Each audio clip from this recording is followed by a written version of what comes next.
Life on earth is not easy. We have to face challenging times. With faith, we can. We can make it through the difficult experiences. We can grow into the fullness of being children of God.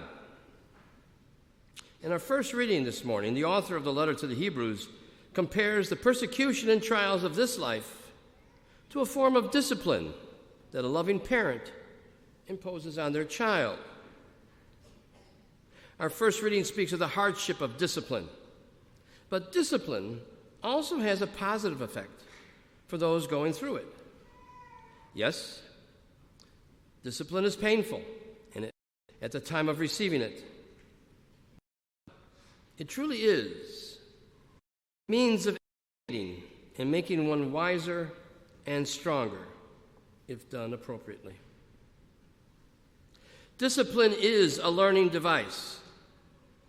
It makes us better disciples. The discipline should be taken not as a form of unloving punishment, but as a means to better a person so that they might learn from the hardships of life. The Jews from Jesus' neighborhood presume that they know him. They fail to perceive any of his divine reality. The prejudice and familiarity that they had and can also blind us from seeing that Jesus is in everyone. The gospel speaks of the relationship of Jesus with his kinsfolk and the neighbors in his hometown of Nazareth. In Mark's gospel, there seems to be a period of time when Jesus is ministering outside of Nazareth before his return to his hometown. The people have probably heard all the great things that Jesus has done in the other parts of Galilee. They expect their hometown hero to perform even greater things for them. Because of their narrow-sighted vision of who Jesus really is, they did not have faith in him. This lack of faith about Jesus' relationship with God the Father prevents Jesus from doing more than a few simple healings in the neighborhood. The people take offense at him, even before he proclaims that a prophet is not respected in his native home.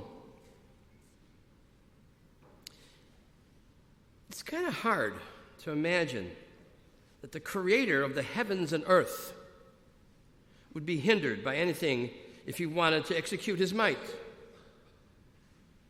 We see here that our Lord values us so completely that he gives us the freedom to believe or not believe in his love for us. We are so free that our lack of belief, in other words, our lack of permission in him, hinders the completion of good deeds for us. And yet, freedom is love. Nothing forced or kept is truly loved. God knew this when he left the final decision to us. We will allow Christ to exercise his might in our lives or not. He waits for us to be open, to open ourselves up to him just a little further, even today. We know that Jesus raised the dead. We know that Jesus walked on the water. He made a tiny little bit of food, enough to feed thousands of people. We can safely assume there's little that would amaze him. But here we read in the gospel, Jesus was amazed at their lack of faith, the people in his own hometown. Amazed? God has so much to give to us, but when we remain stubborn and stuck in our disbelief, he is frustrated.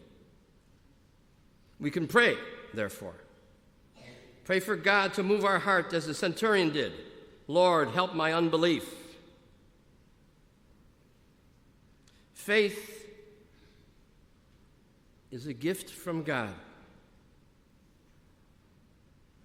We must ask for it and protect it once we have it. We should never be amazed when we falter, but we should amaze ourselves if we don't ask for help when we fall. With that in mind, here's a prayer that can help us not disappoint Jesus. It goes like this. Lord, how often I forget to intercept the thoughts that tell me you are not divine or that you cannot help me. I must reject those thoughts that are far from you and actively seek your protection and your help throughout my day so as never to amaze you with my unbelief.